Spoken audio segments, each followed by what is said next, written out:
Hello everyone, welcome to पढ़ लिया। आज के इस वीडियो में हम स्टार्ट करने वाले हैं हमारे एक न्यू टॉपिक को जिसका नाम है मेंसुरेशन। बेसिकली अगर आप यहाँ पे देखेंगे तो यहाँ पे आप पढ़ने वाले हैं आपके 2D शेप्स जो आपके 2 डायमेंशनल रहते हैं और जो आपके 3 डायमेंशन मतलब 3D जो शेप्स रहते हैं हम उनके बारे में पढ़ने वाले हैं। शेप्स जैसे आपके पास यहाँ पे हो सकता है circle, square, rectangle, triangle and so on. 2D में आपके पास x और y प्लेन में जितनी भी शेप्स पॉसिबल है वो सारी शेप्स आपकी यहाँ पे आती है।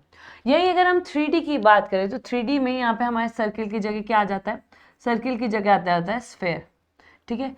स्क्वायर की जगह आ जाता है क्यूब, रेक्टेंगल की जगह आ जाता है हमारे पास क्यूबॉइड, ट्राइंगल की जगह हमारे पास यहाँ पे आ जाता है कोन, यहाँ पे हमारे पास सिलेंडर भी रहता है और ऐसी बहुत सारी शेप्स हमारे पास रहती है। तो बेसिकली इन्हीं शेप्स के बारे में डिस्कशन हम लोग यहाँ पे करने वाले हैं कि यहाँ पे हमें फाइंड आउट क्या क्या करना रहता है, ठीक है। तो इसके लिए जैसे आपके हम यहाँ पे क्या क्या पढ़ने वाले हैं, हम यहाँ पे पैरामीटर के बारे में पढ़ने वाले हैं कि पैरामीटर क्या होता है। यहाँ पे हम एरिया को समझने वाले हैं कि एरिया क्या होता है, या फिर हम यहाँ पे डायगोनल्स के बारे में भी बात करने वाले हैं अगर डायगोनल्स पॉसिबल है तो, ठीक है, अगर डायगोनल्स पॉसिबल है तो। अब जैसे पैरामीटर की बात करते हैं, अब जैसे ये शेप है, लेट सपोज ये मेरे पास पेन है, तो पैरामीटर क्या होगा? पैरामीटर इसकी आउटर लेयर्स होगी। पैरामीटर में मैं क्या करूंगी? सिर्फ और सिर्फ आउटर लेयर पे बात करूंगी कि जितना भी आउटर लेयर यहाँ पे कवर कर रहा होगा, जैसे ये जो लेंथ है आउटर लेयर की, ये बेसिकली मेरा क्या कहलाएगा? पैरामीटर कहलाएगा। बट जब मैं यहाँ पे एरिया की बात करती हूँ तो एरिया में इसके अंदर कितना सॉलिड है वो पूरा आएगा। मतलब इसने अगर ये एयर में आ रहा है तो इसने कितना स्पेस कवर किया होगा वो चीज आप किससे बताओगे? एरिया से बताओगे। इसको हम लोग ऐसे भी समझ सकते हैं, जैसे मान लेते हैं बॉटल है मेरे पास, ठीक है, ऑल्दो ये होने को कफ सिरप है लेकिन ये क्या है? एक बॉटल है मेरे पास।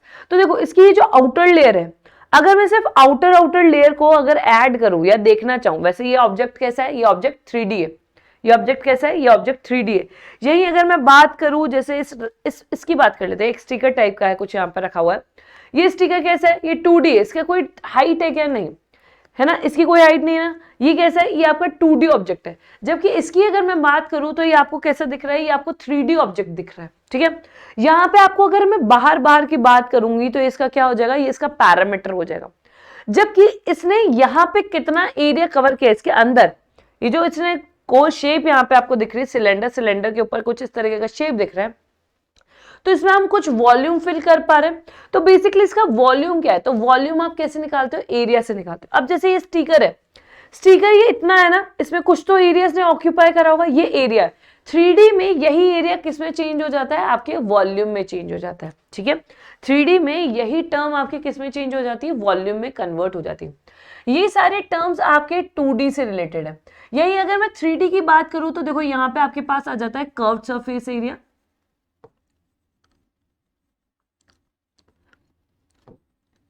फिर आपके पास आ जाता है आपका total surface area,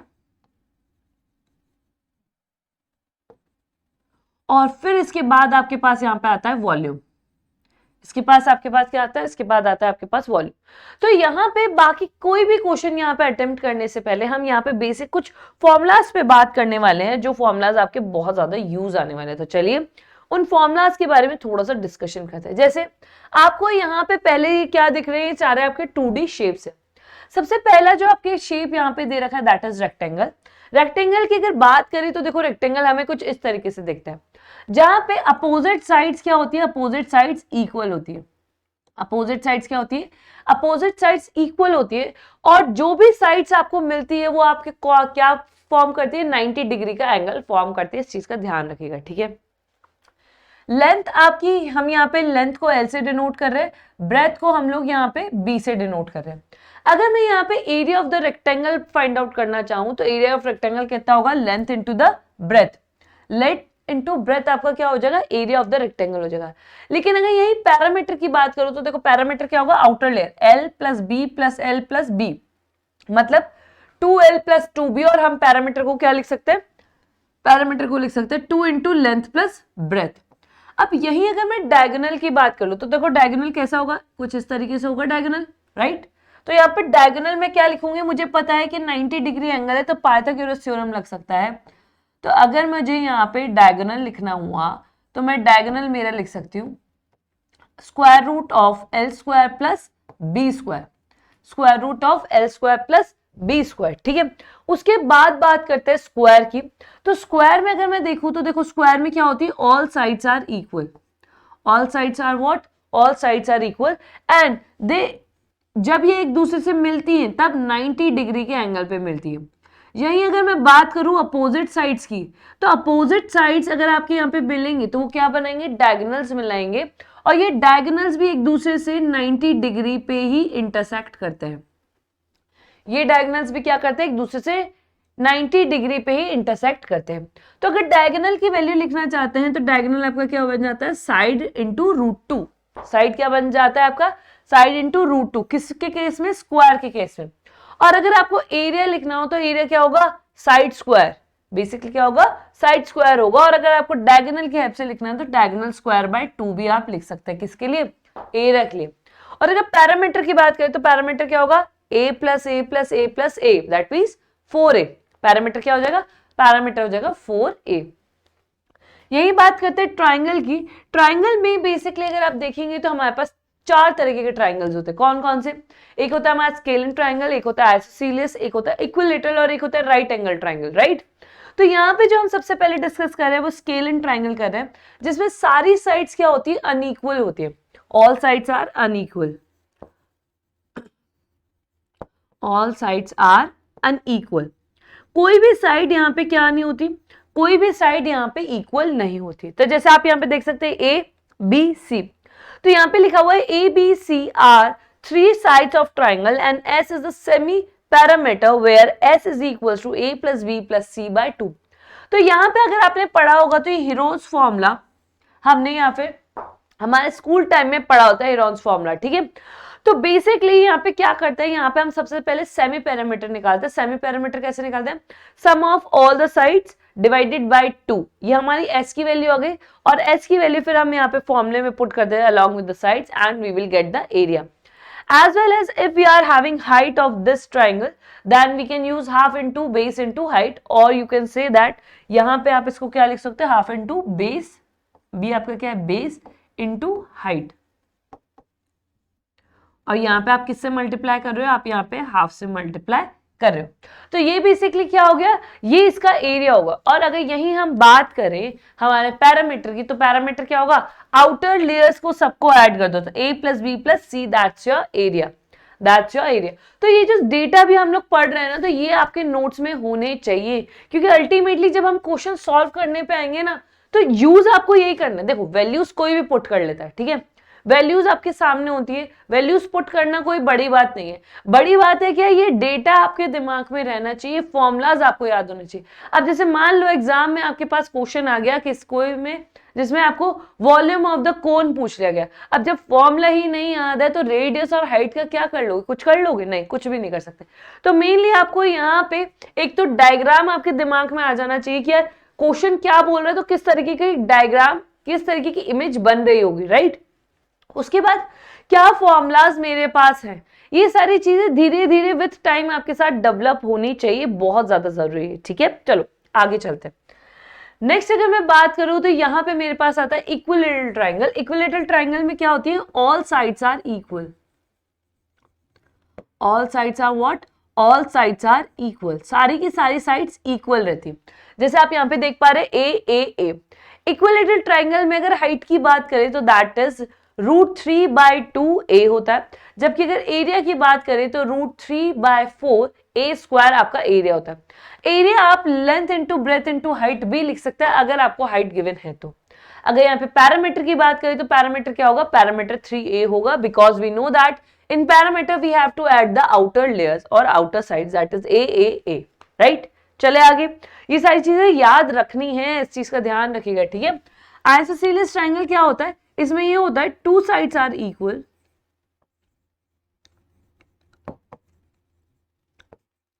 2 sides are equal and 1 side is unequal, ठीक है। और इक्विलेटरल ट्राइंगल में ध्यान रखिएगा each angle is of 60 degree, each angle is कितने डिग्री का होता है, 60 डिग्री का होता है। अच्छा, अब आपको इतना तो यहाँ पे पता होना चाहिए, बेसिकली आपके ट्राइंगल की प्रॉपर्टी है कि अगर कोई साइड हमारी इक्वल है तो उनके अपोजिट एंगल्स क्या होंगे, इक्वल होंगे। जैसे अब ये वाला मान लेते हैं, देखो ये साइड है तो इसका अपोजिट कौन सा है, ये वाला, इसका ये अपोजिट, ये दोनों जो एंगल है ये दोनों क्या होंगे, ये दोनों एक दूसरे के इक्वल होंगे, ये दोनों क्या होंगे, ये दोनों एक दूसरे के इक्वल होंगे। इतना समझ में आया, ठीक है। जैसे आप यहाँ पे भी देख पा रहे हैं, ए आपकी क्या है, ए आपकी इक्वल साइड है, जबकि बी जो है वो आपका बेस है, और ए इक्वल्स टू बी नहीं है, ए इक्वल्स टू बी नहीं है। और एच आपको क्या दे रखी, एच आपको हाइट दे रखी। तो देखो अगर आपको हाइट निकालनी है तो आप कैसे निकाल सकते हो, square root of 4a square minus b square divided by 2। इससे आप आपके आइसोसेलेस ट्राइंगल की हाइट फाइंड आउट कर सकते हो। यही अगर एरिया की बात करें तो एरिया क्या होता है, हाफ बेस इंटू हाइट, और इसमें आप देखोगे तो ये जो डिवाइडेड बाय 2 था वो आगे जाके क्या बन गया, 1/4 बन गया। यही पैरामीटर की बात करें तो पैरामीटर क्या हो जाएगा, 2a plus b, 2a plus b is your perimeter. ठीक है, तो ध्यान रखिएगा कि ये आपका क्या बता रहा है, ये आपका पैरामीटर बता रहा है, ये आपका क्या बता रहा है, ये आपका एरिया बता रहा है, ये आपके नॉमेनक्लेचर, बेसिकली हम जो यूज कर रहे हैं, जो टर्मिनोलॉजीज हम लोग यूज कर रहे हैं वो यहाँ पे सारी लिखी हुई है। अब बात करते हैं आपके राइट एंगल ट्राइंगल की। राइट एंगल ट्राइंगल का मतलब है कि एक जो एंगल है वो आपके पास क्या होगा, वो फिक्स है यार, वो 90 डिग्री हो गई होगा। यहाँ पे नॉर्मल सा फॉर्मूला लगता है half into base into height. आपका नॉर्मल फॉर्मूला क्या लगता है, half into base into height. और यहाँ पे आप क्या लगा सकते हैं, यहाँ पे आप पाइथागोरस थ्योरम आपकी लगा सकते हैं। ठीक है, यहाँ पे क्या लगा सकते हैं, यहाँ पे हम लोग पाइथागोरस थ्योरम लगा सकते हैं। तो ये सारा डेटा आपको नोट डाउन करना है, जिस सीक्वेंस में जैसे लिखा हुआ है वैसे आपके नोट्स भी प्रॉपर फॉर्मेट में बने हुए होने चाहिए, बहुत ज्यादा जरूरी है। ठीक है, सॉरी, आगे चलते हैं। नेक्स्ट आपके पास आता है आइसोसेलियस राइट एंगल ट्राइंगल, जिसमें आपके पास ये राइट एंगल ट्राइंगल तो है और ये साइड आपके पास इक्वल है। तो आपका जो डायगोनल रहता है या फिर जो हाइपोटेनस बोल सकता है, जो आपकी लॉन्गर साइड रहती है वो कितनी हो जाती है, वो हो जाती है a√2। वो कितनी हो जाती है, वो हो जाती है a√2।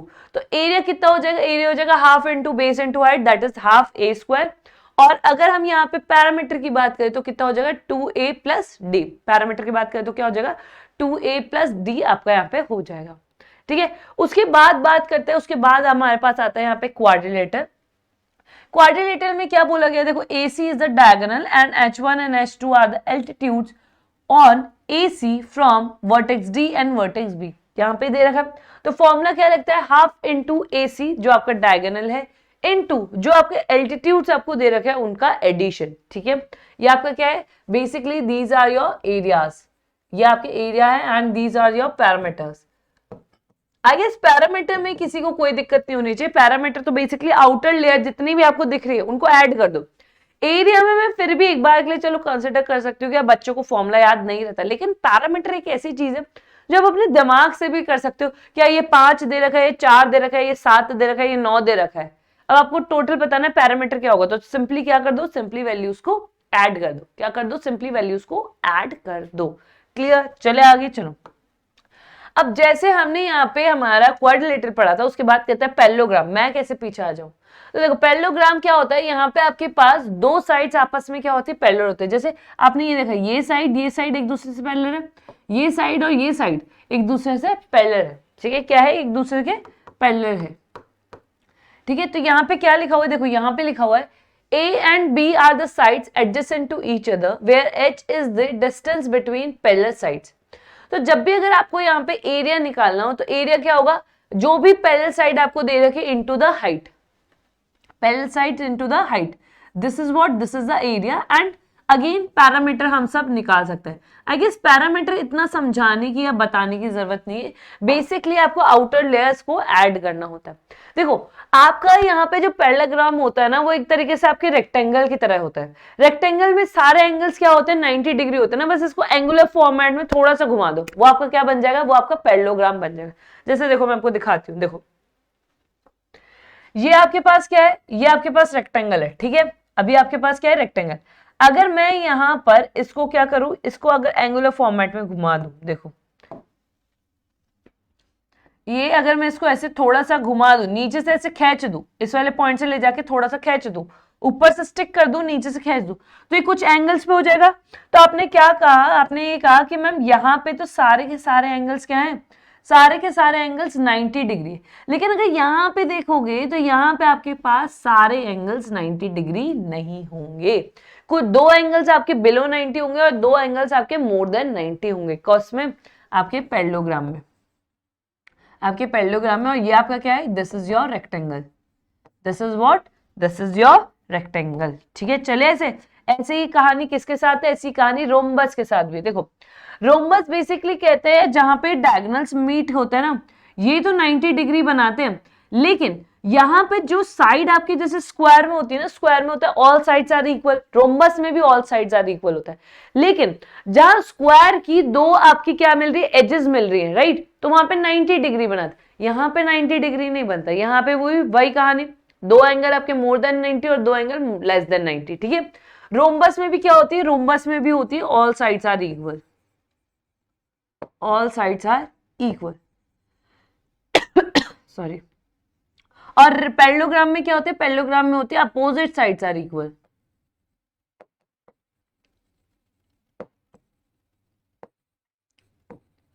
Opposite sides are equal. अगर यही हम बात करें एरिया की, तो एरिया ऑफ द रोम्बस क्या हो जाएगा, half into product of diagonals, half into product of diagonals, और पैरामीटर दैट इज 4a। अब बात करते हैं यहाँ पे ट्रेपेजियम की। देखो ट्रेपेजियम में भी जो अपोजिट साइड होती है, एक अपोजिट साइड एक दूसरे के इक्वल होती है। जैसे आपने कहा ये साइड इस साइड के पैरेलल है, लेकिन जो बाकी की दो साइड्स है वो जरूरी नहीं है कि वो पैरेलल हो कि नहीं हो। तो देखो यहाँ पे क्या लिखा हुआ है, A and B are parallel sides to each other and H is the parameter or H is the perpendicular distance between the parallel sides। तो देखो यहाँ पे अगर एरिया हमें निकालना हो तो sum of the parallel sides divided by 2 into height. ये आपका क्या है, ये बेसिकली आपका एरिया होता है किसका, ट्रेपेजियम का। और अगर यही हम यहाँ पे पैरामीटर की बात करें तो just simply add all the sides, just simply add all the sides. Is it clear, समझ में आई ये वाली बात। चले आगे, चलो नेक्स्ट। अब यहाँ पे अगर हम नेक्स्ट शेप्स देखते हैं तो नेक्स्ट शेप आती है हमारी रेगुलर हेक्सागन। रेगुलर हेक्सागन बहुत अच्छा है। देखो रेगुलर हेक्सागन क्या है, रेगुलर हेक्सागन कहता है यार मेरे में और कुछ नहीं, तुम्हारे क्या है 6 इक्विलेटरल ट्राइंगल है, तुम्हारे और कुछ नहीं, क्या है 6 इक्विलेटरल ट्राइंगल है। तो अगर एरिया निकालना है ना, तो एरिया क्या करो, इक्विलेटरल ट्राइंगल का 6 टाइम्स कर दो, इक्विलेटरल ट्राइंगल के एरिया का 6 टाइम्स कर दो, अल्टीमेटली तुम्हारे पास मैं आ जाऊंगा। देखो अगर यहाँ पे आप रेगुलर हेक्सागन करोगे, रेगुलर हेक्सागन में क्या होता है 6 साइड्स होती है और 6 की 6 साइड्स इक्वल होती है।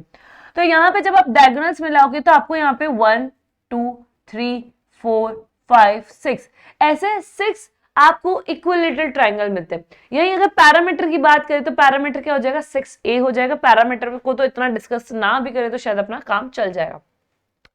यही बात करें अगर आपके ऑक्टागन की, तो ऑक्टागन के अगर यहाँ पे सारी की सारी साइड्स इक्वल है तो जो आपका एरिया रहेगा that is 2a square into 1 plus root 2, और जो आपका पैरामीटर रहेगा दैट इज 8a। ऑल्दो आपका रेगुलर ऑक्टागन के बारे में नहीं पूछा जाता है, हेक्सागन फिर भी पूछा जाता है तो थोड़ा सा ध्यान रखिएगा। लेकिन हाँ आपके पास फॉर्मूला आपके नोट्स में प्रॉपर फॉर्मेट में होना चाहिए। नेक्स्ट आपके पास आता है सर्किल, जो कि बहुत प्यारा होता है और कुछ नहीं, पैरामीटर या पैरामीटर को यहाँ पे क्या बोलते हैं, सर्कमफेरेंस बोल देते हैं। सर्कमफेरेंस कितना होता है, बेसिकली आपका सर्कमफेरेंस होता है 2 पाई आर। आर को लेके आप क्या कर रहे हो, घूम रहे हो पूरा, कितना 2 पाई, तो 2 पाई आर आपका सर्कमफेरेंस हो गया। यहाँ पे पैरामीटर नहीं बोलते, बात एक ही है लेकिन बोलते सर्कमफेरेंस है। और एरिया क्या हो गया, पाई आर स्क्वायर। एरिया क्या हो गया, एरिया हो गया पाई आर स्क्वायर। इसी तरीके से अब आपके पास यहाँ पे क्या आने वाले हैं, आपके पास आने वाले हैं आपके सेमी सर्किल, ठीक है, उसके बाद आपके सेक्टर्स। तो चलो उनको भी डिस्कस कर लेते हैं लगे हाथ। तो अगर बात करें सेमी सर्किल की, तो सेमी सर्किल का मतलब होता है आधा सर्किल। सेमी सर्किल का क्या मतलब है, आधा सर्किल। तो आधे सर्किल में एरिया का भी आधा हो जाएगा और पैरामीटर का भी आधा हो जाएगा। पैरामीटर मतलब आपका सर्कमफेरेंस, लेकिन ध्यान रखिएगा सर्कमफेरेंस में आपके पास ये तो आधा हो गया, आपने ये तो यहाँ पे आधा कर लिया, ठीक है, और आपको सर्कमफेरेंस में ये मिल भी गया, ये वाला पार्ट मिल भी गया। ये कितना हुआ, ये आपका पाई आर हुआ, लेकिन आपने कहा कि आपको ये डिस्टेंस भी तो मिल रहा है ना, और ये डिस्टेंस कितना है, ये डिस्टेंस 2r है। तो बच्चे क्या करते हैं, बच्चे जल्दीबाजी में ये 2r लगाना भूल जाते हैं। बस बच्चे क्या करते हैं, बच्चे 2r लगाना भूल जाते हैं और यही उनका आंसर गया, गलत हो गया, ठीक है। तो इस चीज का थोड़ा सा ध्यान रखिएगा। सॉरी। क्वाड्रेंट हमारा क्या होता है, क्वाड्रेंट जब हम हमारे सर्किल को 4 पार्ट्स में डिवाइड कर देते हैं, तो ये जो एक पार्ट है ये एक क्वाड्रेंट है, एक जो पार्ट है ये एक क्वाड्रेंट है। तो यहाँ पे एरिया कितना हो गया, तो एरिया हो गया आपका 1/4 पाई आर स्क्वायर। जबकि अगर मैं पैरामीटर की बात करूं तो पैरामीटर में आपने देखा क्या ये पाई आर स्क्वायर का 2 पाई आर का भी क्या हो गया 1/4 हो गया, और यहाँ पे ये आर और ये आर, तो यहाँ पे भी आपका 2r लगेगा, तो इस 2r को नहीं भूलना है। क्या इतना समझ में आया, ठीक है। आगे चले। अब आपने यहाँ पे देखा है बहुत बार होता है ना कि हम लोग रिंग बनाते हैं, जैसे मान लो मैंने ये जो रिंग पहन रखी तो इसकी आउटर लेयर एक है और इनर लेयर एक है, तो यहाँ पे एरिया कितना लगा इस रिंग को बनाने में, ये बहुत बार पूछ लिया जाता है। तो यहाँ पे आपको 2 तरीके की रेडियस दी जाती है, इस चीज का ध्यान रखिएगा। एक होती है आपकी आउटर लेयर या फिर आउटर रेडियस, ठीक है। जो आउटर लेयर से जो बनेगी रेडियस वो क्या कहलाएगी, वो आपकी आउटर रेडियस कहलाएगी। और एक होती है आपकी इनर लेयर से बनती हुई एक इनर रेडियस, ठीक है। और आपको जो एरिया बताना होता है वो क्या इसका बताना होता है, इसका बताना होता है जो इस आउटर लेयर और इनर लेयर के बीच में रहा है, आपको इसका बताना है। तो हम लोग क्या करते हैं, हम पहले आउटर लेयर का एरिया निकालते हैं, उसमें से इनर एरिया वाला माइनस कर देते हैं, ताकि हमारे पास ये बचा हुआ एरिया बन जाता है, मतलब आपका शेडेड जो पोर्शन है ये आपके पास बच जाता है। तो यहाँ पे आंसर कितना आएगा, आंसर आएगा पाई। देखो आप इसको कैसे लिखते हैं, ये आपके आउटर लेयर का area minus pi inner layer का एरिया, तो आपने पाई कॉमन ले लिया, आपके पास क्या आ गया R square minus small r square. Simple, यही तो है। उसी तरीके से अगर आप यहाँ पे बात करें, यहाँ पे आउटर नहीं आएगा, यहाँ पे आपके पास क्या आएगा, यहाँ पे आपके पास इनर आएगा, ठीक है। ये आपके क्या है, यहाँ पे आपके सर्कमफेरेंसेस है, ये क्या है आपके बेसिकली सर्कमफेरेंसेस है, ठीक है। चले आगे, चलो नेक्स्ट यहाँ पे बात करते हैं। तो यहाँ पे हमें देखने को मिलता है हमारा सेक्टर। सेक्टर बेसिकली किसे बोल रहे हैं हम, सेक्टर बोल रहे हैं इस पोर्शन को। सेक्टर किसे बोल रहे हैं, सेक्टर बोल रहे हैं इस पोर्शन को। अब यहाँ पे ऐसा कुछ नहीं कि क्वाड्रेंट बन रहा होगा, बेसिकली किसी एंगल थीटा पे यहाँ पे कट किया जाता है, ये किसी एंगल पे कट किया जाता है, ठीक है। तो बेसिकली अगर एरिया की बात करें तो एरिया क्या होगा, एरिया होगा जितना आपके पास टोटल है that is pi r square, उसका हमने थीटा लिया। और आपको पता है क्या कंप्लीट सर्किल में कंप्लीट एंगल कितने का होता है, कंप्लीट एंगल होता है 360 डिग्री का। कंप्लीट एंगल किसका होता है, कंप्लीट एंगल होता है 360 डिग्री का, लेकिन आप उसमें से सिर्फ थीटा ले रहे हो, आप उसमें से क्या ले रहे हो, सिर्फ थीटा ले रहे हो। तो आपका एरिया कितना हो जाएगा, theta by 360 into pi r square. उसी तरीके से अगर आप एरिया लिखना चाहते हो तो half into radius into length of the arc लिख सकते हो। और ये एल क्या है, एल है length of arc, length of arc. अब आर्क लिखने के लिए भी आप क्या कह रहे हो, देखो सर्कमफेरेंस आपकी कितनी है, सर्कमफेरेंस है आपकी 2 पाई आर। सर्कमफेरेंस कितनी है, सर्कमफेरेंस है 2 पाई आर, लेकिन आप सिर्फ इतना एंगुलर एरिया ले रहे हो, कितने का, पूरे 360 का आप सिर्फ इतना एरिया ले रहे हो। तो basically length of the arc क्या हो गया, 2 pi r into theta by 360, 2 pi r into theta by 360 is your correct formula of length of arc, ठीक है। यही बात करते हैं अगर सेगमेंट ऑफ द सर्किल हमें बताना हो, मतलब हमें ये बताना हो सेगमेंट, ठीक है। अगर हमें ये बताना हो तो हम लोग ये कैसे बताएंगे, इसका एरिया बेसिकली अगर हमें बताना हो तो देखो सेगमेंट आपका कौन सा है, सेगमेंट आपका ये वाला आएगा, ये बना, इसमें इतने से एरिया का अगर आपको बताना हो, ये जो एरिया आपका बना है ये वाला सेगमेंट, तो देखो क्या निकालो पहले तो, या फिर तो आप पूरा सेक्टर का निकालो, सेक्टर में से ट्राइंगल का माइनस कर दो, सेक्टर का निकाल के ट्राइंगल का माइनस कर दो, you will get your answer, ठीक है, you will get your answer. और यहाँ पे ए बी जो लाइन आपके पास बनी है इसे हम क्या बोलते हैं, इसे बेसिकली हम बोलते हैं कॉर्ड, इसे हम लोग क्या बोलते हैं, इसे हम लोग बोलते हैं कॉर्ड, ठीक है। तो ये सारी टर्मिनोलॉजीज भी आपको थोड़ी सी यहाँ पे आइडिया होना चाहिए, क्योंकि ये टर्मिनोलॉजीज आपको आपके एग्जाम में जरूर देखने को मिलेगी, ठीक है। हो सकता है कि यार आपको बोल दिया जाए कि एक कॉर्ड हमारे पास इतने लेंथ की, अब बताओ आगे क्या होगा, तो हमें यही तो पता होना चाहिए ना भाई कॉर्ड होती क्या है। जब तक ये ही नहीं पता होगा तब हम आगे का प्रोसीजर कैसे करेंगे। लेकिन इस चीज का जरूर ध्यान रखिएगा कि जब भी आप इस टॉपिक पे बेस्ड क्वेश्चन करते हैं, आपके दिमाग में एक इमेज क्रिएट होनी चाहिए कि यार क्वेश्चन क्या कहना चाह रहा है, किस तरीके का फिगर बन रहा होगा, ठीक है। चलो आगे चलते हैं। अब हमारे पास यहाँ पे आते हैं, जैसे गार्डन आप लोग देखते हैं रेक्टेंगुलर गार्डन होता है, लेकिन उसमें पार्ट बना दिए जाते हैं, कि यार इनर पाथ इतना बना दिया, आउटर पाथ इतना बना दिया, कुछ क्रॉस करके पाथ बना दिया। तो देखो यहाँ पे आपको पहले पाथ जो दे रखा है वो क्रॉस पाथ दे रखा है। तो बहुत बार क्वेश्चन आता है कि यार आपको सिर्फ पाथ का क्या बताना है, एरिया बताना है। आपसे पूरे सर्किल रेक्टेंगल का नहीं पूछा गया। रेक्टेंगल का पूछा जाता तो नॉर्मल लेंथ इनटू ब्रेथ हम लोग बता देते। आपसे पूछा गया कि जो पाथ आपने बनाया है ना, ये क्रॉस पाथ, इसका एरिया बताओ हमें, तो कि ये कितनी लेंथ का होगा।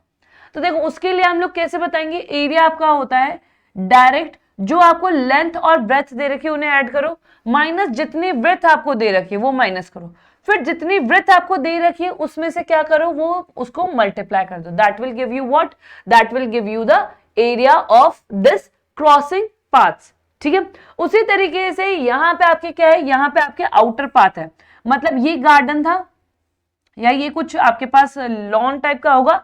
उसके बाद आपने क्या किया, उसके बाद आपने यहाँ पे आउटर लेयर बना दी पाथ की, जिसपे आप क्या कर सकते हो, वॉक कर सकते हो, साइकिलिंग या जिस भी पर्पज से आपके पास है यहाँ पे। ठीक है, सिमिलरली उसी तरीके से आपने यहाँ पे क्या बना दी, यहाँ पे आपने इनर पाथ भी बना दिया, यहाँ पे आपने इनर पाथ भी बना दिया।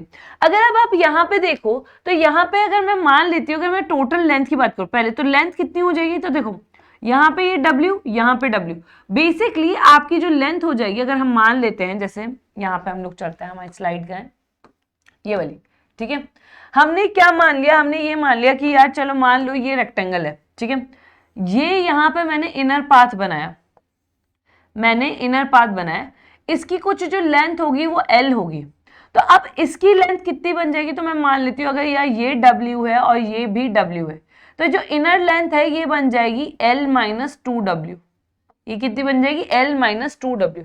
उसी तरीके से अगर मैंने यहाँ पे आउटर लेयर बनाई होती, अगर मैंने यहाँ आउटर लेयर बनाई होती with the same breadth that is W, और ये वाली भी W, तो आपकी जो आउटर लेयर है ये इसकी लेंथ कितनी हो जाती, L प्लस 2W हो जाती। कितनी हो जाती, L प्लस 2W हो जाती। ठीक है, तो यहाँ पे छोटे छोटे से पॉइंट्स हैं जो हमें दिमाग में रखने चाहिए। ठीक है, जो हमें हमारे दिमाग में रखने चाहिए। क्लियर, इतना समझ में आया, चले आगे।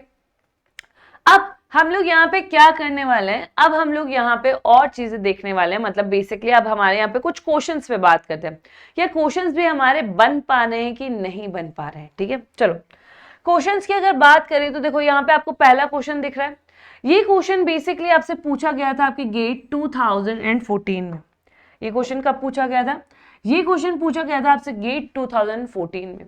आपसे पूछा गया in the given figure angle Q is right angle triangle. आपको बोला गया ये जो है ना, ये राइट एंगल ट्राइंगल है। हमने कहा ठीक है। आगे बोला गया PS कहां पर है, ये PS रेशियो QS, मतलब ये दोनों क्या है, आपको रेशियो दे रखा 3:1 आपको दे रखा है। PS ratio QS that is 3:1, मतलब मैं ये कह सकती हूँ टोटल 4 के रेशियो में होगा। ठीक है, अब एक काम करते हैं, यहाँ पे रेशियो हमें यहाँ पे साइड बनाना है ना, तो एक काम करते हैं, इसे 3A और इसे 1A में ले लेती हूँ। तो मैंने क्या लिया, मैंने बोला क्या ये 3A है और ये 1A है, मतलब ऑल ओवर ये कितनी हो गई, ये हो गई आपके पास 4A। ये कितना हो गया, यहाँ पे PQ आपके पास हो गया 4A। ठीक है, आगे आपको बोल रखा है RT एंड QT, ये किस रेशियो में, 5:4, मतलब आपको बोल रखा है RT और QT ये आपको दे रखा है 5:2 में। ठीक है, मतलब दो टोटल हो गए 7 के रेशियो में, मतलब आपका जो RQ है ये 7 के रेशियो में होगा। मैं मान लेती हूँ या ये 5B और ये 2B होगा। क्यों, क्योंकि मुझे यहाँ पे रेशियो है, मुझे तो यहाँ पे साइड्स चाहिए होंगी। तो देखो ये मुझे कितने दे रखे, ये मुझे दे रखे 5A, ये दे रखे 2A। तो मैंने कहा यार ये टोटल कितनी हो गई, टोटल हो गई मेरे पास 7A। टोटल कितनी हो गई, टोटल हो गई 7A। फिर आपको बोला गया PU और UR ये कितनी है, 1:1। PU एंड UR ये है 1:1। ठीक है, तो मैं इसे बोल देती हूँ 1x और ये भी x, तो बेसिकली ये x हो गई, ये भी x हो गई, और ये टोटल हो गई 2x। ठीक है, अब देखते हैं हमें आगे करना क्या है। ठीक है, आगे बोला गया था area of the triangle QTS। आपको बोला गया इस ट्राइंगल का एरिया, ये जो छोटू सा ट्राइंगल आपको दिख रहा है इसका एरिया आपको कितना दे रखा है, आपको दे रखा है 20 सेंटीमीटर स्क्वायर। आपको बेसिकली बोला गया कि एरिया ऑफ ट्राइंगल QTS ठीक है, ये आपको दे रखा है 20 सेंटीमीटर स्क्वायर। आपने कहा यह आपके पास ये क्या है, right angle triangle. Right angle triangle का फॉर्मूला अभी हमने पढ़ा था, वो क्या होता है, हाफ इंटू बेस कितना है, बेस है QS इंटू हाइट, हाइट कितनी है QT, that is equals to 20। तो एक काम करता है ना, इस 2 को इधर भेज देता है, तो आपके पास क्या बचा, या फिर रहने दो अभी मत भेजो, क्योंकि आपको यहाँ पे क्या दिख रहा है, आपको दिख रहा है कि यहाँ कैंसिल आउट हो जाएगा। तो QS कितना है, QS है 1A, तो A लिख सकती हूँ मैं इनटू, और ये QT कितना है, QT है आपका 2B। एक काम करते हैं, हमें यहाँ पे क्या करना पड़ेगा, हमने यहाँ पे A ही लिख दिया, हमें यहाँ पे B लिखना पड़ेगा। ठीक है, तो चलो B लिख देते हैं, 2B 5B और ये 7B। ठीक है, तो यहाँ पे हमारे पास ये कितना आ गया, ये हो गया हमारे पास 2B। ठीक है, तो आपने कहा ये किसके इक्वल है, ये इक्वल है 20 के। तो आपने कहा कि मैम एक चीज ये कर सकते हो ना, इस 2 को इस 2 से एलिमिनेट कर दो। बेसिकली आपके पास AB की वैल्यू आ गई 20, A इंटू बी की वैल्यू कितनी आ गई, A इंटू बी की वैल्यू आ गई आपके पास 20। ठीक है, पूछा क्या है, पूछा गया है then the area of triangle PQR। आपको बोला गया है फिर उसके बाद हमें ना इस पूरे ट्राइंगल का एरिया बताओ। तो आपने कहा कि जब एंगल ये Q आपका राइट एंगल ट्राइंगल है, तो half into base into height हम यहां पे भी तो लगा सकते हैं ना, हम half into base into height यहां पे भी लगा सकते हैं। तो बात करते हैं in triangle PQR, in triangle PQR हमारे पास एरिया अगर हमें बताना है तो एरिया कितना होगा, half into base into height, यही होगा। ठीक है, तो हाफ बेस कितना है, तो देखो बेस आपने कहा आपके पास है 4A, बेस कितना है, बेस है 4A इंटू यहां पे हाइट कितनी है, हाइट है आपके पास 7B।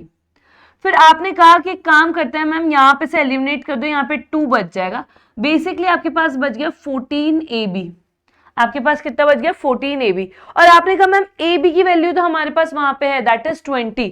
तो एरिया ऑफ द ट्राइंगल कितना हो गया, तो देखो area of triangle PQR that is nothing but आपके पास कितना हो गया 14 इंटू AB, AB की वैल्यू कितनी है 20। तो आपके पास आंसर आ गया बेसिकली 280 सेंटीमीटर स्क्वायर। बस ये सॉल्व हो गया। हाँ, बेसिकली अगर आप यहाँ पे देखोगे तो आपको इस पाइथागोरस की जो बेसिकली हमें यहाँ पे दे रखी थी, पाइथागोरस थ्योरम जो लगा के हम लोग सोच रहे थे, दिमाग में तो आया होगा कि पाइथागोरस थ्योरम कहीं लगेगा, क्यों, क्योंकि यहाँ पे हो सकता है कि रिलेशन फाइंड आउट करने को बोला जाए। लेकिन आपने ये देखा कि यार हमारे पास इस लॉन्गर साइड की तो वैल्यू का कुछ काम ही नहीं आया। हमें यहाँ पे सिंपली डेटा दे रखा था, ये वाला हमें ये इंफॉर्मेशन दे रखी थी, इससे हमें रेस्ट एरिया निकालना था। तो यहाँ पे हमने सबसे पहले क्या किया, यहाँ पे हमारे जो वेरिएबल्स है, क्योंकि हमें यहाँ रेशो दे रखा है, रेशो को अगर हम लोग वैल्यूज में कन्वर्ट करेंगे, क्योंकि देखो रेशो उसके बाद आपके पास आ गई एक वैल्यू, तो रेशो और वैल्यू को हम डायरेक्ट कंपेयर तो कर नहीं सकते, या फिर तो वैल्यू को भी रेशो में बदले या फिर रेशो को भी वैल्यू में बदले। अब वैल्यू को रेशो में बदलना बहुत डिफिकल्ट होता है, लेकिन रेशो को वैल्यूज में हम वेरिएबल के साथ ला सकते हैं। तो हमने वही किया, हमने रेशो को वेरिएबल्स के साथ वैल्यूज में लिया है। वैल्यूज में आ गए तो वैल्यूज को कंपेयर कर सकते हैं। हमने यहाँ पे वेरिएबल की वैल्यू निकाली और पुट कर दिया and we will get our answer. Simple था। चले आगे, चलो नेक्स्ट क्वेश्चन पे चलते हैं। नेक्स्ट क्वेश्चन आपसे आपके गेट 2018 में पूछा गया। क्या बोला गया, एक बार पढ़ के देखते हैं। बोला गया है the area of an equilateral triangle is √3, what is the parameter of the triangle. देखो आपको क्या बोला गया है, आपको बोला गया है कोई इक्विलेटरल ट्राइंगल है, कोई इक्विलेटरल ट्राइंगल है, इसका जो एरिया है ना वो कितना है, वो है √3। वो कितना है, वो √3। लेकिन आपको पता है यार इक्विलेटरल ट्राइंगल का एरिया का फॉर्मूला होता है √3/4 और साइड का स्क्वायर। आपको ये फॉर्मूला भी याद है, क्यों, क्योंकि ये फॉर्मूला हमने पढ़ा है। लेकिन क्वेश्चन बोल रहा है कि जहां पे जो हमारे पास इक्विलेटरल ट्राइंगल है ना, उसमें इस फॉर्मूले की जो वैल्यू है वो √3 दे रखी है। आपने कहा अगर ऐसा है तो ये √3 और ये √3 तो आपस में कैंसिल हो ही जाएंगे। तो यहाँ पे कितना बचे, यहाँ पे 1 बच गया होगा आपके पास। तो आपने कहा अगर मैं यहाँ पे साइड को देखूं, साइड स्क्वायर, तो बेसिकली साइड स्क्वायर आपके पास आ जाएगी 4। क्यों, क्योंकि इस 4 को हम उधर भेज देंगे। तो आपने कहा कि side of the triangle, side of triangle आपके पास कितनी आ गई, साइड ऑफ द ट्राइंगल आ गई आपके पास 2। बेसिकली जब आप इसे करोगे तो साइड आपके पास क्या आएगी, साइड आपके पास आएगी स्क्वायर रूट ऑफ 4, और जब आप इसको करोगे आपके पास आएगी +-2। तो आपने कहा -2 तो साइड हो नहीं सकती, ठीक है, -2 तो साइड हो नहीं सकती, तो एक ही पॉसिबल बचा, दैट इज 2। अब आपको बताना क्या है, आपको बताना है पैरामीटर। आपको क्या बताना है, आपको बताना है पैरामीटर। तो पैरामीटर ऑफ इक्विलैटरल ट्राइंगल कितना होता है, 3a, क्योंकि हमें पता है इक्विलैटरल ट्राइंगल में सारी साइड्स क्या है, इक्वल है। तो a की वैल्यू पुट कर दो, 3 इंटू a, दैट इज आपके पास कितना हो गया, 6। बेसिकली a यहाँ पे क्या है, a आपकी साइड है, a आपके पास क्या है, a आपकी साइड है। तो यहाँ पे आपका पैरामीटर कितना आ गया, पैरामीटर आ गया option number C, that is 6। Parameter कितना आ गया, पैरामीटर आ गया option number C, that is 6। Clear, चले आगे, बहुत ही इजी क्वेश्चन है। आप यहाँ पे देख रहे होंगे रिसेंट ईयर्स में ही पूछे गए हैं, लेकिन क्वेश्चंस इतने इजी है कि आप बहुत इजीली इन्हें अटेम्प्ट कर पा रहे हैं। क्लियर, चले आगे, चलो नेक्स्ट क्वेश्चन की बात करते हैं। तो ये क्वेश्चन भी आपसे आपकी गेट 2021 में पूछा गया है। क्या क्वेश्चन एक बार देखते हैं। बोला गया है corners are cut from equilateral triangle to produce a regular convex hexagon as shown in the figure above। देखो आपको बोला गया है, क्या बोला गया है, एक आपके इक्विलैटरल ट्राइंगल, ये आपका इक्विलैटरल ट्राइंगल, देखो समझो, क्वेश्चन को समझ गए ना तो आंसर आपका चुटकियों में आएगा। देखो आपको बोला गया है ये आपके पास क्या है, ये आपके पास एक इक्विलैटरल ट्राइंगल है। ये क्या है, ये आपके पास एक इक्विलैटरल ट्राइंगल है। अब आपको बोला गया इसके जो कॉर्नर्स है ना उनको कट कर दिया गया। क्या बोल रहे हैं, क्या ये जो हमारे पास कॉर्नर्स है ना हम इसको कट कर रहे हैं ताकि हम लोग यहाँ पे क्या बना सके, ताकि हम लोग यहाँ पे एक रेगुलर हेक्सागन बना सके। इस तरीके से हम लोग यहाँ पे क्या कर रहे हैं, इस तरीके से हम लोग यहाँ पे कटिंग कर रहे हैं। ठीक है, आपने ये वाला पोर्शन, देखो क्या बोलना चाह रहा है एग्जामिनर, बोलना चाह रहा है कि आपने ये वाले पोर्शन को कट कर दिया गया है। ये जो पोर्शन है ना इनको कट कर दिया गया है ताकि आपके पास रेगुलर हेक्सागन बन जाए। ठीक है भाई, हमने तो ये मान लिया। ठीक है, अब आपको क्या बोला गया है, the ratio of the area of regular convex hexagon to the area of original equilateral triangle. देखो आपको क्या बताना है कि अब जो हेक्सागन आपके पास बना है उसका क्या एरिया होगा आपके जो आपका नॉर्मल इक्विलैटरल ट्राइंगल था, जो पहले इक्विलैटरल ट्राइंगल था उसका। तो देखो अगर मैं ये मान रही हूं कि मेरा जो रेगुलर हेक्सागन है वो ए साइड का है, मान लेते हैं कि ये क्या है, ये ए साइड का है।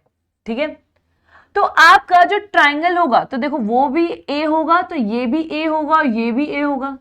सिमिलरली ये भी ए होगा, ये भी ए होगा, ये भी ए होगा, ये भी ए होगा, ये भी ए होगा, ये भी ए होगा। राइट, देखो ये इतना हमें पता है, ये चीज ऑब्वियस है। मतलब आपने कहा अगर हम ये बोल रहे हैं कि साइड ऑफ रेगुलर हेक्सागन अगर मैं ले रही हूं ये ए है, तो इसके हिसाब से साइड ऑफ इक्विलैटरल ट्राइंगल कितना आएगा,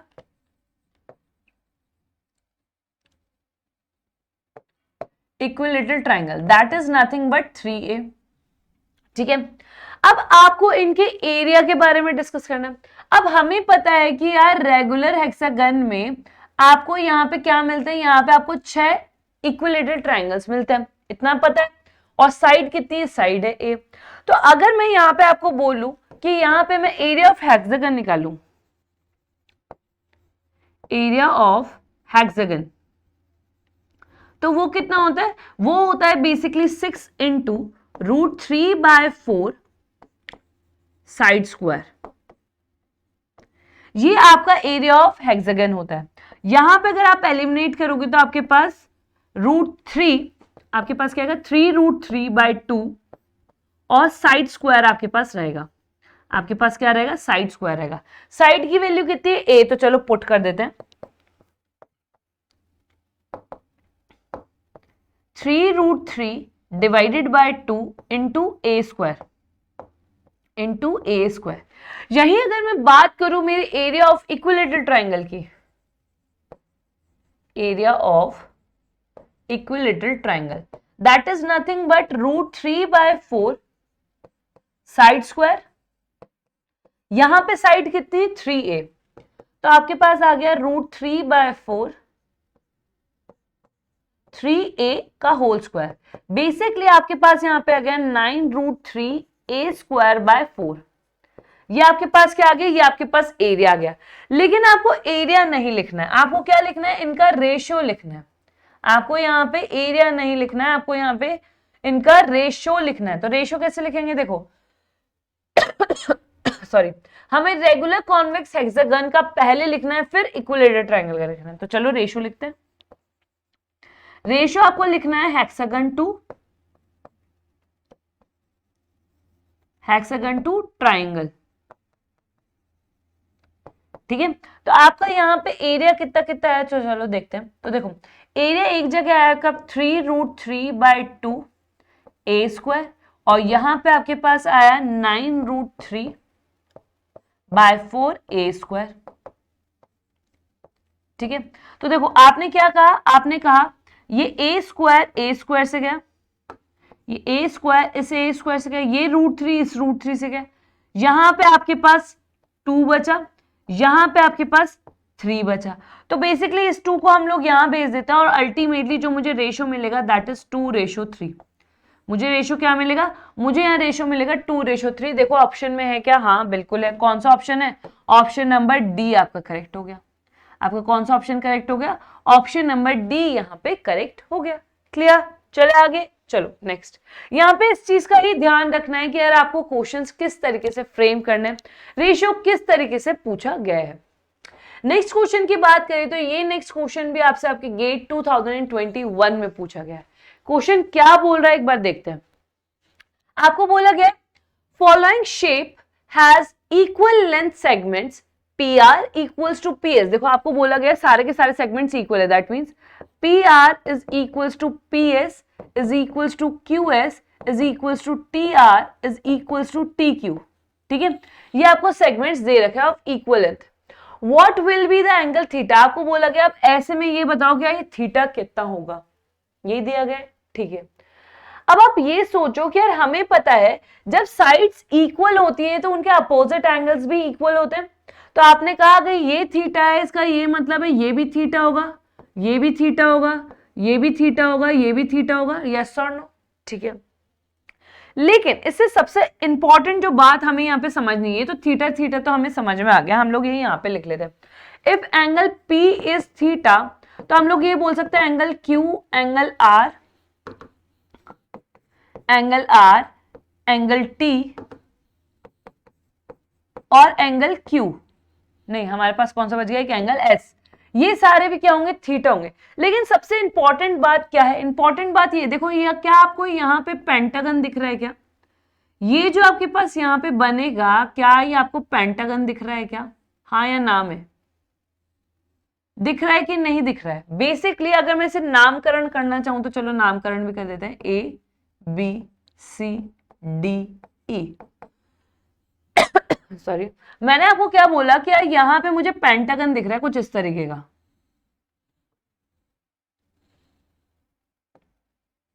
क्या क्या नाम है, ABCDE। इस तरीके की शेप मुझे कहां दिख रही है, ये रहा, ये वाला, ये जो अंदर का पार्ट है ना, बस समझने की कोशिश करना एक बार जो हम पढ़ रहे हैं, ठीक है। ये समझने की कोशिश करना कि यहाँ पे आपको क्या दिख रहा है, ये आपको यहाँ पे एक पेंटागन दिख रहा है। अब sum of all the angles of the all the interior angles of the pentagon कितना होता है, दैट इज 540। हमें ये पता है सम ऑफ, और नहीं पता है तो लिख लेना, ठीक है, sum of all the interior angles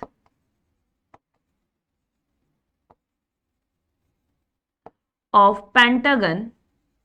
pentagon मतलब 5 साइड्स होंगे, ये किसके इक्वल होता है, ये इक्वल होता है आपके 540 डिग्री के इक्वल। ये किसके इक्वल होता है, ये होता है आपके 540 डिग्री के इक्वल, ठीक है। अगर मैं यहाँ पे 540 डिग्री के, अब यहाँ पे मेरे पास जो एंगल पेंटागन बना है यहाँ पे अनइक्वल बना है, बट ये आपके पास कैसा बन रहा है, देखो अगर आप इसको देखोगे ना तो आपके पास ये रेगुलर पेंटागन दिखेगा, ये आपको क्या दिखेगा, रेगुलर पेंटागन दिखेगा। मतलब ये साइड इसके इक्वल है, ये साइड इसके इक्वल है, ये साइड इसके इक्वल है, ये साइड इसके इक्वल है, मतलब सारी की सारी साइड्स आपकी क्या है, इक्वल है।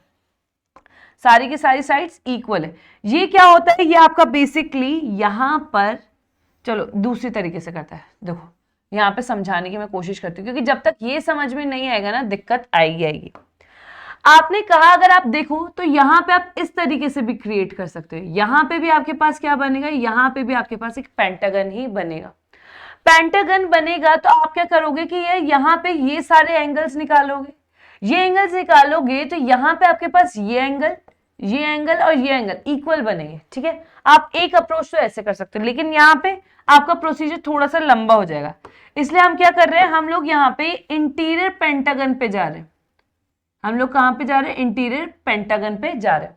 आप चाहो तो यहाँ पे एंगुलर फॉर्मेट पे भी निकाल सकते हो, जैसे कैसे, देखो आपने क्या कहा, आपने कहा ये एंगल थीटा, ये भी एंगल थीटा, तो फिर आपने कहा यार मैम ये जो ट्रायंगल बनेगा ना, ये जो ट्रायंगल बनेगा ये कितना होगा, तो बेसिकली अगर आप इस ट्रायंगल की बात करोगे तो ये वाला जो एंगल आपके पास होगा ये कितना होगा, ये होगा आपके पास 180 माइनस 2 थीटा। ये कितना होगा, ये होगा 180 माइनस 2 थीटा। सिमिलरली अब जब आप इस ट्रायंगल की बात करोगे तो ये एंगल भी आपके पास सेम होगा, ये एंगल्स भी आपके पास यही सेम होगा, सिमिलरली ये एंगल भी सेम होगा, ये एंगल भी यहाँ पे सेम होगा। मतलब मैंने कहा कि मेरे पास यहाँ पे 180 माइनस 2 थीटा, ये कितने हैं, ये बेसिकली 5 टाइम्स है। ये कितने हैं, ये 5 टाइम्स है। और ये सारे के सारे क्या हैं, ये सारे के सारे इंटरनल एंगल्स हैं। सारे के सारे क्या हैं, ये सारे के सारे इंटरनल एंगल्स है, ठीक है। अब आप देखो यहाँ पे आप खुद बोल रहे हो कि जब ये आपके पास, यहाँ पे कहाँ बना है, हम इस डायग्राम को रुको यहाँ पे बनाते हैं ताकि आपको विजिबिलिटी भी होती रहेगी और समझ में भी आएगा। देखो जब आपने कहा कि मैं यहाँ पे एक लाइन बना देती हूँ, इसके बेसिस पे हम लोग थोड़ा समझने की कोशिश करते हैं। देखो आपने कहा यार ये आपकी PS है, ठीक है, और ये हम लोग यहाँ पे मान लेते हैं PR है, और ये हम लोग मान लेते हैं हमारी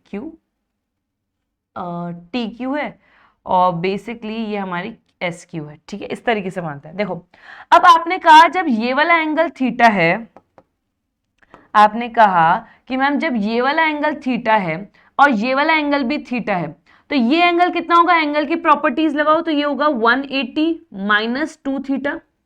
और आपको ये चीज भी पता है, आपको ये चीज भी पता है कि जब किसी लाइन सेगमेंट पे कोई लाइन इस तरीके से आती है तो जो टोटल एंगल होता है वो कितना होता है, वो 180 होता है। तो अगर ये एंगल थीटा है तो ये 180 माइनस थीटा होगा, यस और नो। तो आपने कहा कि मैम अगर ये थीटा है तो ये एंगल कितना हो गया, इसमें से 2 थीटा माइनस करोगे, ये 2 थीटा हो गया। फिर आपने कहा मैम ये एंगल भी तो 2 थीटा हो गया ना, हाँ ये हो तो गया। देखो यहाँ पे समझने की कोशिश करो, पेंटागन वगैरह को हटाओ, क्योंकि पेंटागन में आपके पास यहाँ पे एक्सटीरियर 360, एक्सटीरियर आपका 540 होता है और इंटीरियर आपका कितना होता है, इंटीरियर आपका 360 होता है। तो वहां पे आप लोग कंफ्यूज हो गए, इससे बेटर है कि इस कॉन्सेप्ट को समझो। देखो मैंने आपको यहाँ पे क्या बोला, मैं आपको यहाँ पे और अच्छी तरीके से समझाती हूँ, जिससे आपका क्या है यहाँ पे कॉन्सेप्ट और अच्छे से बिल्डअप होगा। देखो इस ट्राइंगल को मैं आपको बना के बताती हूँ। देखो आपके पास एक लाइन सेगमेंट ये है, ये कौन सी है, ये SP है, ठीक है। एक लाइन सेगमेंट आपके पास PR है, ठीक है। फिर उसके बाद आपने कहा एक लाइन सेगमेंट आपके पास QS है, यहां पे बना लेते हैं, ठीक है। फिर एक लाइन सेगमेंट आपके पास यहां पे कौन सी है, यहां पे इसके आपके पास QT है, ठीक है। फिर आपके पास यहाँ पे RT है। इस तरीके से मेरे ट्राइंगल बन गए। यहाँ पे नामकरण भी कर देते हैं, P, ये Q, ये R, ये S, ये T। अब आपने कहा कि ये सारी साइड्स इक्वल है तो सारे अपोजिट एंगल्स भी इक्वल होंगे। तो देखो ये थीटा, देखो इस साइड के इक्वल, इस साइड के अपोजिट में कौन सा थीटा बन रहा है, वो वाला, ये इक्वल हुआ। इसके अपोजिट में ये यहाँ पे थीटा हो गया, इसके अपोजिट में ये थीटा हो गया, ये सारे के सारे थीटा हो गया। अब मुझे यहाँ पे एक ट्राइंगल दिखता है, कोई भी एक ट्राइंगल दिखता है। अब देखो सबसे थीटा आपको यहाँ पे दे रखा है ना, तो एक काम करते हैं, इस वाले ट्राइंगल को देखते हैं, कौन सा, जो यहाँ पे ये बन रहा है इस तरीके से। एक ये हो गया, ये हो गया, और आपके पास ये हो गया। ये ट्राइंगल यहाँ पे दिख रहा है। हमें यहाँ पे ट्राइंगल के इंटीरियर एंगल्स की सम की प्रॉपर्टी पता है, क्या होती है कि all angles are equal to 180 degree. All angles, sum of all the angles, sum of all angles are equal to 180 degree. मतलब इस वाले ट्रायंगल में, यहां पे अगर मैं इस ट्रायंगल की बात करूं तो इसको मैं नाम दे देती हूँ ए बी सी डी और ई। तो यहां पे मैं ये बोल सकती हूँ कि angle A plus angle Q plus angle S किसके इक्वल होगा, 180 डिग्री के इक्वल होगा, यस और नो। हाँ, आपने कहा एंगल क्यू आपका थीटा है और एंगल एस भी आपका थीटा है, तो अगर एंगल ए निकालना हो तो क्या ये 180 डिग्री माइनस 2 थीटा नहीं बन जाएगा क्या? ये हमें पता है, तो हम लोग यहाँ पे लिख देते हैं कि बेसिकली ये जो एंगल है ये आपका कितना है, 180 माइनस 2 थीटा है। ठीक है, अगर आप निकालोगे तो आपको ये एंगल भी इक्वल मिलेगा, ये एंगल भी 180 माइनस 2 थीटा मिलेगा, ये भी और ये भी, किसी का भी आप निकाल सकते हो बेसिकली। ठीक है, अब हमें ये चीज भी पता है यार, जब हमारे पास लाइन होती है और कोई लाइन इस पे इंटरेक्ट करती है फिर इंटरसेक्ट करती है, तो बेसिकली ये एंगल तो आपका 180 डिग्री कंप्लीट होता है, लेकिन ये जब लाइन इंटरसेक्ट करती है किसी एंगल थीटा पे, तो ये जो रिमेनिंग एंगल मेरे पास बचता है वो कितना हो जाता है, 180 माइनस थीटा हो जाता है। और जब मैं यहाँ पे थीटा प्लस 180 माइनस थीटा करती हूँ तो अल्टीमेटली मुझे 180 ही मिलना चाहिए। तो आपने कहा कि जब ये 180 माइनस 2 थीटा है तो ये वाला एंगल आपके पास कितना होना चाहिए, ये एंगल 2 थीटा होना चाहिए। सिमिलरली ये एंगल भी 2 थीटा होना चाहिए, लेकिन आपने कहा कि मैम अब यहाँ पे जो आपके पास ट्राइंगल बना PAB, इसका सम भी तो 180 की डिग्री के इक्वल होगा ना। मैंने कहा हाँ, बात तो सही है। मतलब आप कहना चाह रहे हो कि angle P plus angle A plus angle B sorry किसके इक्वल होंगे, 180 डिग्री के इक्वल होंगे। आपने कहा एंगल P है थीटा, एंगल A है 2 थीटा, एंगल B है 2 थीटा और that is equals to 180 degree. आपने कहा यहाँ पे कितना हो गया, आपके पास हो गया 5 थीटा इक्वल्स टू 180 डिग्री। आपके पास कितना हो गया, 5 theta equals to 180 degree. Theta की वैल्यू निकाले तो थीटा की वैल्यू कितनी होगी, 36 डिग्री। और आई गेस वही तो हमसे पूछी गई है। हमसे क्या पूछा गया है, हमसे देखो क्या पूछा गया है, हमसे पूछा गया है what will be the angle theta. तो थीटा हमारा कितना है, थीटा है हमारा 36 डिग्री। दैट मींस कौन सा ऑप्शन करेक्ट हो गया, ऑप्शन नंबर ए आपका यहाँ पे करेक्ट हो गया। कौन सा ऑप्शन करेक्ट हो गया, ऑप्शन नंबर ए करेक्ट हो गया। तो यहाँ पे पेंटागन वगैरह में मत फंसो। बेसिकली यहाँ पे आपने क्या किया, आपकी जो बेसिक सिंपल ट्रायंगुलर प्रॉपर्टीज होती हैं जो हमें स्कूल में पढ़ाई जाती है, हमने उसी से यहाँ पे क्या कर लिया, यहाँ पे फाइंड आउट कर लिया। चले आगे, चलो नेक्स्ट क्वेश्चन पे चलते हैं। अब एक काम करते हैं, नेक्स्ट क्वेश्चन आप यहाँ पे पढ़ो, सोचो कि किस तरीके का डायग्राम यहाँ पे बना हुआ होगा। उस डायग्राम को थोड़ा सा इमेजिन करो और यहाँ पे ये जो क्वेश्चन आपके गेट 2016 में पूछा गया था, इसको सॉल्व करने की कोशिश करो। फिर इसका सॉल्यूशन हम लेके आएंगे नेक्स्ट वीडियो में और ऐसे ही बहुत सारे क्वेश्चंस पे और बात करेंगे। तो मिलते हैं नेक्स्ट वीडियो में। Thank you.